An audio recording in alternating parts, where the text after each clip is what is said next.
Now, I'm not a big sports fan. I'm not a big football fan. But yesterday I had to get interested with what was happening between Nigeria and Sao Tome. Titi, have you ever heard of a scoreline like 10-0? 10-1 maybe. 10 to 10-3. But 10-0. I think we overdid it, Mike. Did we? Really? We got to 5. The competitive matches have gone as high as 30. What? In fact, there's a match that's gone as high as 60. Some have been fixed. In South Africa, some teams were relegated because they fixed the match and scored over 40 goals. And they were punished. But some competitive matches, you know, people talk about minnows in football. And yes, some people might not agree. There are still minnows. But then if you don't prepare well, you'll be shocked. But yesterday, Nigeria scored the most goals we've ever scored in any match. Ever. 10. All three. And that was 10-0.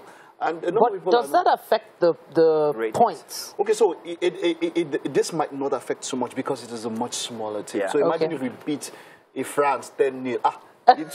So I was going to ask that. It wasn't because we were prepared or because the team was... The team is a very small team, and I think we're a little bit more prepared. It gives some Nigerians some glimmer of hope because we lost out at the World Cup to Ghana. It was quite painful.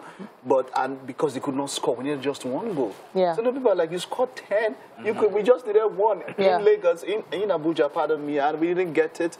But I don't know if we could see some clips of that. But hey, come on, Victor Osimhen scored 4 goals. It was shocking. Like as if everybody in the team could have just scored 1 goal. I'm telling you. Just get it right. My turn. I beg. Okay.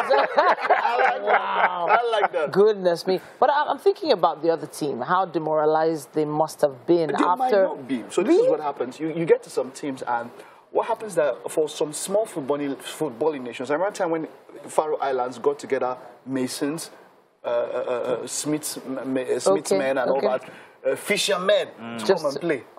Because they didn't have a professional football league. So it happened. So some of them, it's just being there. Yeah, Sao Tome is a small nation anyway. So and that's what I love about the Olympics. You know, cities, alters, fortis.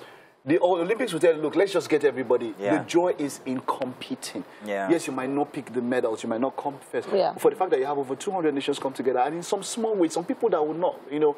So that's it, and that's inclusive, you know, feel. At least it gives us a glimmer of hope when it comes to the African Cup of Nations. But then again, for the World Cup, however, that's all. Nothing